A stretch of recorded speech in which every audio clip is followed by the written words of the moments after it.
उत्तराखंड राज्य के आंदोलनकारियों और उनके आश्रितों को सरकारी नौकरियों में 10% क्षैतिज आरक्षण पर विचार के लिए गठित प्रवर समिति का कार्यकाल बढ़ाए जाने को लेकर राज्य आंदोलनकारी मंच ने नाराजगी जताई है। देहरादून स्थित शहीद स्मारक पर मंच ने आपात बैठक की।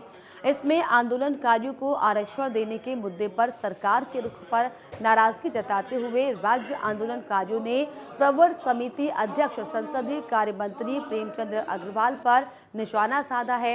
राज्य आंदोलनकारी प्रदीप कुकरेती ने प्रवर समिति का कार्यकाल बढ़ाने के निर्णय की कड़ी निंदा की। उन्होंने कहा कि समिति का कार्यकाल 2 माह बढ़ाने का फैसला वापस लेकर 2 सप्ताह बढ़ाने की मांग की जाएगी और अगर ऐसा नहीं किया गया तो मुख्यमंत्री पुष्कर सिंह धामी और संसदीय कार्य मंत्री के समक्ष विरोध किया जाएगा। वहीं बीजेपी ने जल्द से जल्द समस्या का समाधान निकालने की उम्मीद जताई है।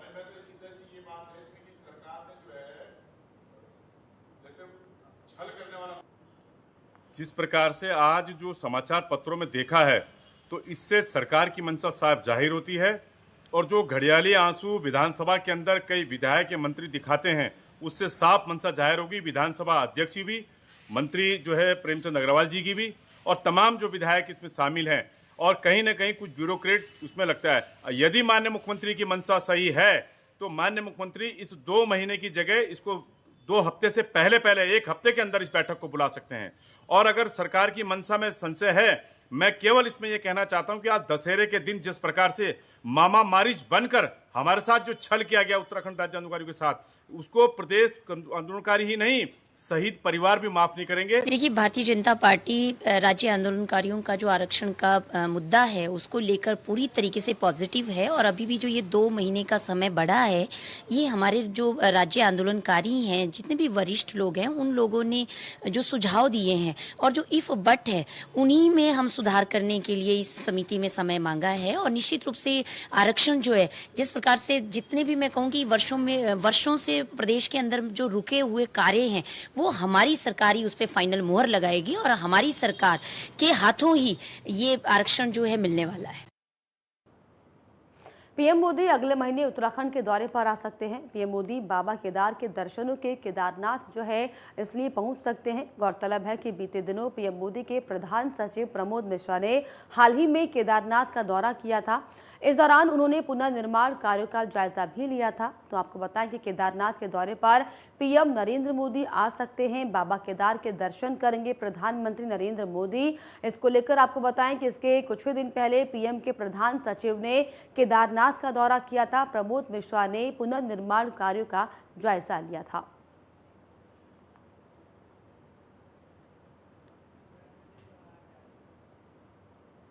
चार धाम के प्रति प्रधानमंत्री जी का विशेष लगाव है। उत्तराखंड देवभूमि के साथ भी लगाव है और निरंतर उनके नेतृत्व में यहाँ विकास कार्यों के लिए केंद्र से राशि मिलती रहती है। वो स्वयं अभी पिथौरागढ़ आए थे तो मानस खंड में जिस प्रकार उन्होंने तीर्थ यात्रा को बढ़ाने वाला कार्य किया है, उत्तराखंड में तीर्थाटन और पर्यटन और एडवेंचरस टूरिज्म, ये तीनों प्रकार के पर्यटन बढ़ेंगे। पर्यटकों के लिए सुविधाएं भी बढ़ेंगी और यहाँ के युवकों को अनेक क्षेत्रों में रोजगार भी प्राप्त होगा। कहीं ना कहीं पलायन भी रिवर्स होगा। प्रधानमंत्री जी अगर आने वाले समय में केदारनाथ धाम या इधर आते हैं तो निश्चित रूप से जब भी वो आते हैं उत्तराखंड को कुछ ना कुछ नया देकर जाते हैं। उत्तराखंड के पर्यटन को, तीर्थाटन को और एडवेंचरस टूरिज्म को बढ़ावा देने में सारी योजनाएं सहयोगी होती हैं। उसके कारण विशेष रूप से यहाँ के महिला शक्ति को और यहाँ के नौजवानों को रोजगार के नए नए अवसर मिलते हैं और पलायन की समस्या पर भी कुछ ना कुछ समाधान होता है। कांग्रेस की हमेशा, विपक्ष की विशेष रूप से कांग्रेस की हमेशा नकारात्मक दृष्टिकोण रहा है। वो हर चीज़ को नकारात्मक दृष्टिकोण से देखते हैं इसलिए उनकी जनता के अंदर विश्वसनीयता भी समाप्त हो रही है। हम पूरा परिश्रम सकारात्मक दृष्टिकोण लोग को लेकर करते हैं।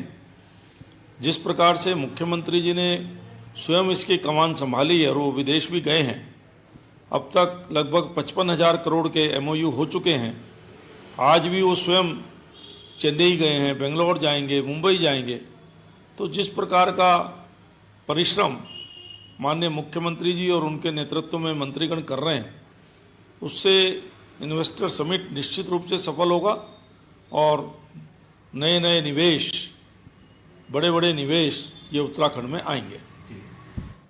उत्तराखंड में राष्ट्रपति और उपराष्ट्रपति के दौरे प्रस्तावित हैं। 27 अक्टूबर को उपराष्ट्रपति जगदीप धनखड़ देहरादून पहुंचेंगे और पुलिस वॉइस एसोसिएशन के कार्यक्रम में जो है शिरकत करेंगे। तो वहीं 9 नवंबर को उत्तराखंड दिवस कार्यक्रम में राष्ट्रपति द्रौपदी मुर्मू शिरकत करेंगी। दोनों गणमान्यों के दौरों को लेकर तैयारियां जो है वो शुरू कर दी गई हैं।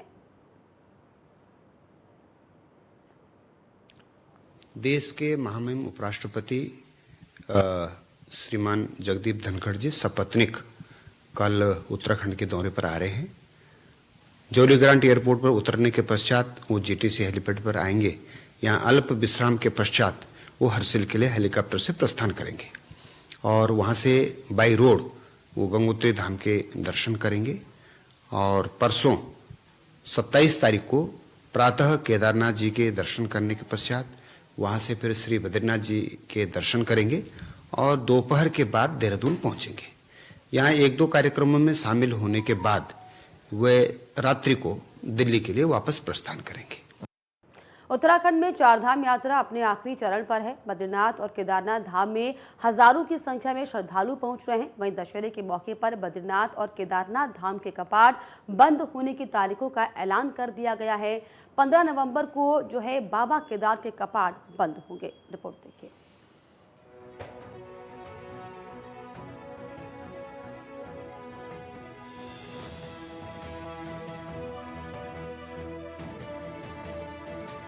चारधाम यात्रा अपने चरम पर है।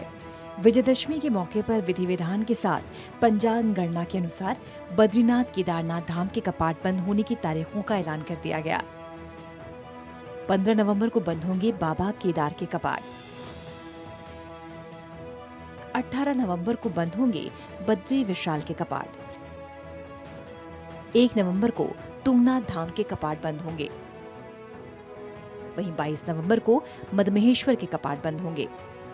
18 नवंबर को भगवान बद्री विशाल के कपाट आम श्रद्धालुओं के लिए बंद कर दिए जाएंगे। इससे पहले मंदिर के आसपास अन्य छोटे मंदिरों के कपाट बंद होने की भी प्रक्रिया होती है। इसके लिए भी धार्मिक परंपराओं का निर्माण किया जाता है। भगवान केदारनाथ के शीतकालीन गद्दी स्थल ओंकारेश्वर मंदिर में घोषित तिथि के अनुसार इस बार भगवान केदारनाथ के कपाट 15 नवंबर को भैया दूज के दिन वृश्चिक लगन में सुबह 8:30 बजे शीतकाल के लिए बंद कर दिए जाएंगे।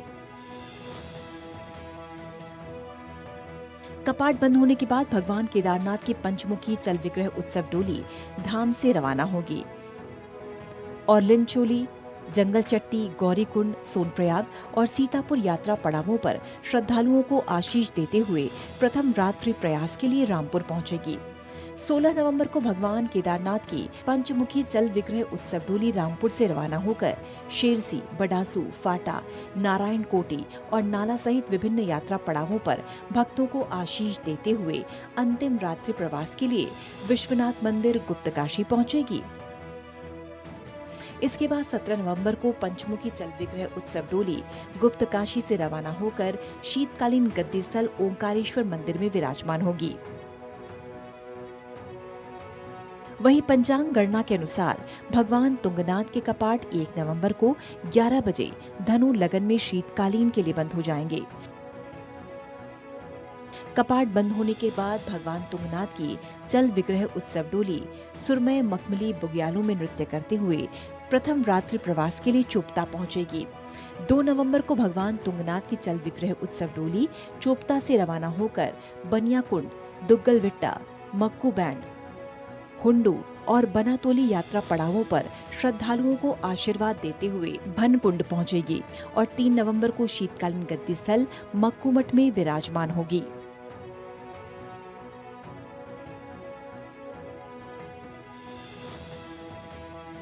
भगवान तुंगनाथ के चल विग्रह उत्सव डोली के शीतकालीन गद्दी स्थल मक्कूमठ आगमन पर शय भोज का आयोजन किया जाएगा। इस बार मदमहेश्वर धाम के कपाट 22 नवंबर को सुबह 8 बजे वृश्चिक लगन में शीतकाल के लिए बंद किए जाएंगे। भगवान मदमहेश्वर के कपाट बंद होने के बाद भगवान मदमहेश्वर के चल विग्रह उत्सव डोली धाम से रवाना होकर कूनचट्टी, नानो, खटारा और बनातोली यात्रा पड़ावों पर भक्तों को आशीष देते हुए प्रथम रात्रि प्रवास के लिए गोंडार गांव पहुंचेगी।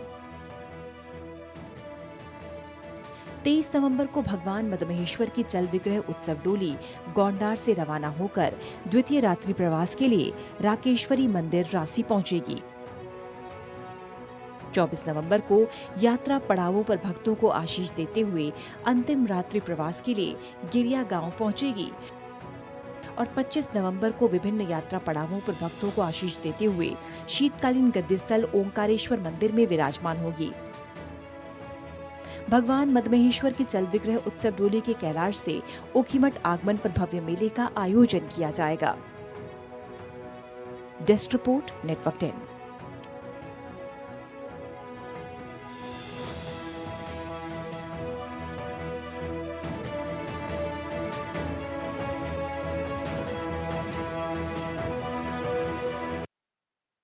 और यहाँ पर रुकेंगे एक छोटे से ब्रेक के लिए।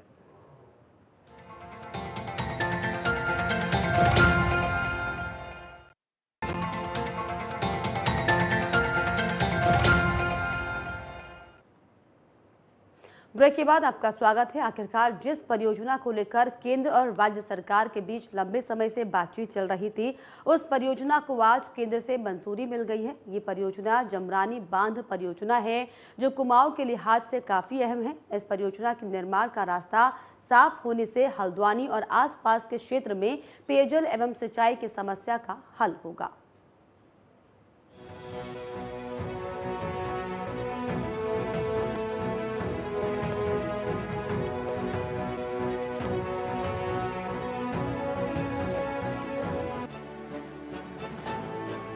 उत्तराखंड के महत्वपूर्ण परियोजनाओं में शुमार जमरानी बांध परियोजना को केंद्रीय मंत्रिमंडल ने मंजूरी दे दी है। पीएम नरेंद्र मोदी की अध्यक्षता में हुई केंद्रीय मंत्रिमंडल की बैठक में कई अहम प्रस्तावों पर मुहर लगी है। इन्हीं अहम प्रस्तावों में उत्तराखंड का एक महत्वपूर्ण प्रस्ताव जमरानी बांध परियोजना शामिल है, जिस पर केंद्रीय मंत्रिमंडल ने अपनी सहमति जता दी है।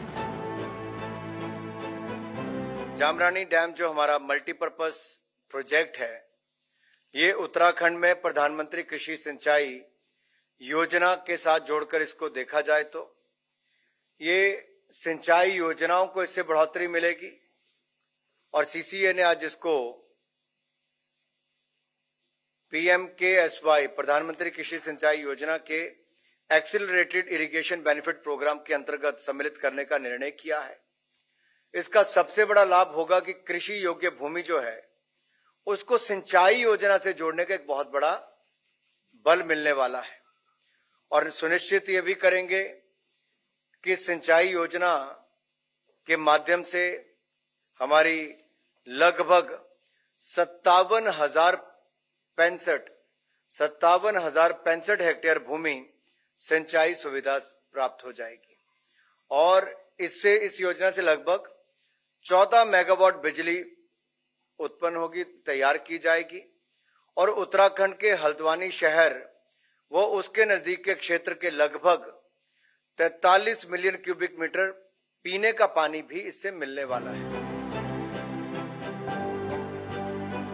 नैनीताल के काठगोदाम से 10 किलोमीटर अपर स्ट्रीम में गौला नदी पर जमरानी बांध का निर्माण प्रस्तावित है।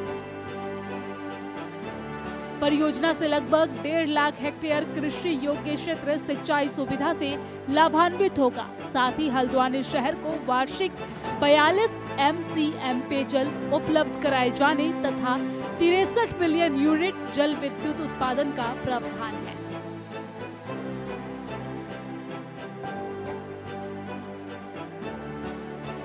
मुख्यमंत्री पुष्कर सिंह धामी समेत उत्तराखंड से राज्यसभा सांसद नरेश बंसल ने जमरानी बांध को मंजूरी देने के लिए केंद्र सरकार का आभार जताया है।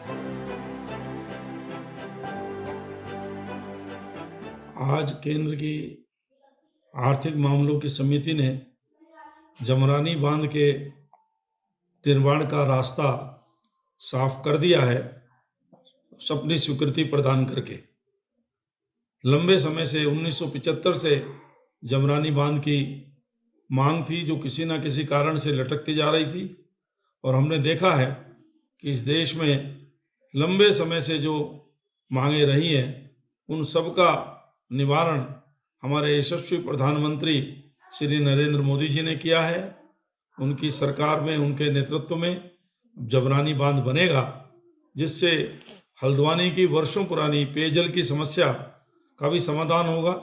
1.5 लाख हेक्टेयर भूमि इससे सिंचित होगी और 63 मिलियन यूनिट हमको बिजली उत्पादन के लिए भी मिलेगा। इससे उत्तर प्रदेश और उत्तराखंड दोनों के किसानों का लाभ होगा, उनकी खेती उपजाऊ होगी, उनकी आर्थिक स्थिति बढ़ेगी, हल्द्वानी की जनता को भरपूर आगे 50 साल तक का पेयजल भी मिलेगा और बिजली का उत्पादन भी होगा। लगभग 1730 करोड़ से ऊपर की ये 90-10 की योजना है, जिसमें 90% केंद्र सरकार देगी और 10% अंशदान उत्तर प्रदेश और उत्तराखंड मिलकर के देंगे।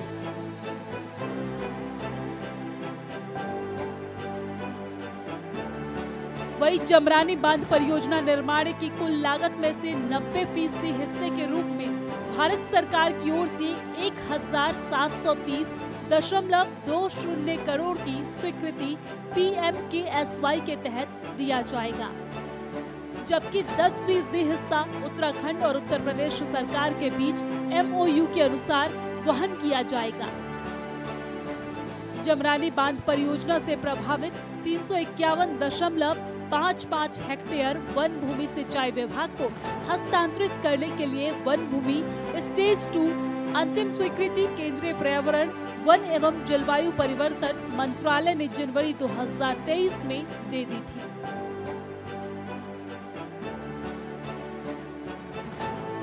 बीजेपी की डबल इंजन सरकार लगातार उत्तराखंड के विकास में लगातार काम कर रही है।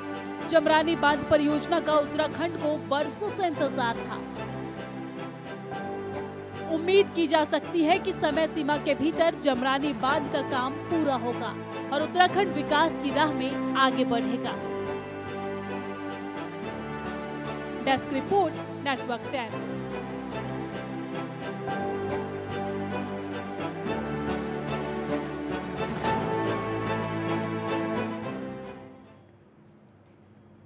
वहीं पौड़ी के बंगवाड़ी में कुछ मजदूरों ने मल्ली गांव के युवकों के साथ मारपीट की है। स्थानियों ने कोतवाली में तहरीर दी।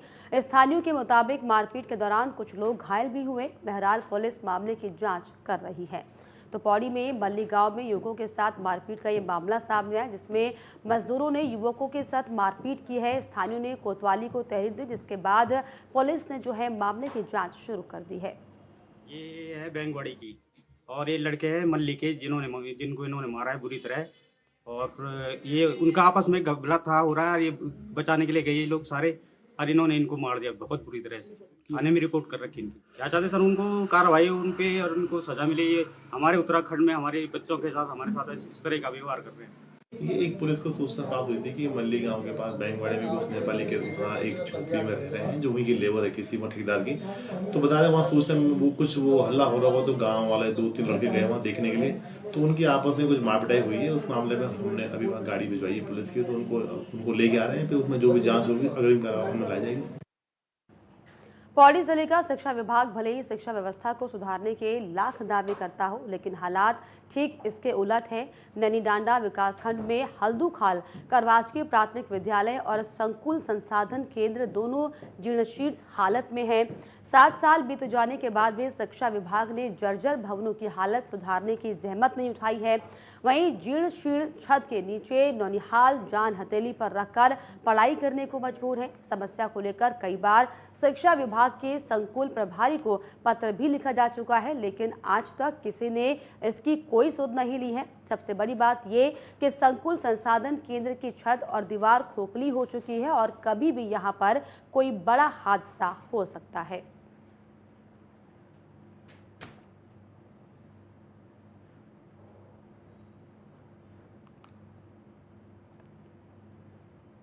तृतीय केदार भगवान तुंगनाथ के शीतकालीन गद्दी स्थल मक्कुमठ में विराजमान भगवती नंदा इन दिनों तुंगनाथ घाटी के अलग अलग गांव का भ्रमण कर ग्रामीणों को आशीर्वाद दे रही हैं। वहीं ग्रामीणों की तरफ से भगवती नंदा के आगमन पर पकवान अर्पित किए जा रहे हैं। साथ ही साथ बगड़वाल नृत्य का आयोजन कर क्षेत्र के खुशहाली और विश्व की समृद्धि की कामना भी की जा रही है। भगवती नंदा के आगमन से तुंगनाथ घाटी का वातावरण जो है वो भक्तिमय बना हुआ है।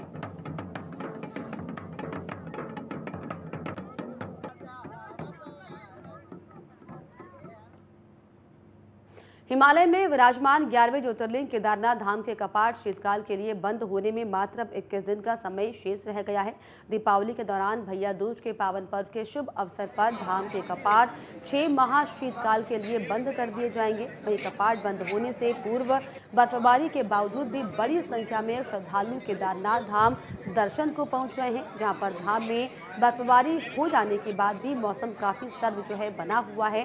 तापमान रात्रि में माइनस में आका जा रहा है और वहीं श्रद्धालु सभी कठिनाइयों को पार कर लगातार धाम पहुंच रहे हैं।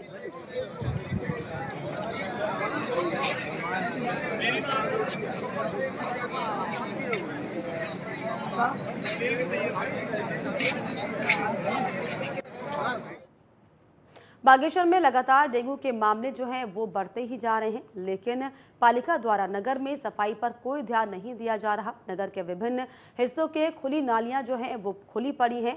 इसके अलावा कई अन्य अव्यवस्थाएं भी लगातार जो है धरातल पर दिखाई पड़ रही हैं। गंदा पानी जमा हो रहा है और गंदगी से भी लगातार बीमारियां बढ़ रही हैं, लेकिन प्रशासन इस ओर ध्यान नहीं दे रहा है।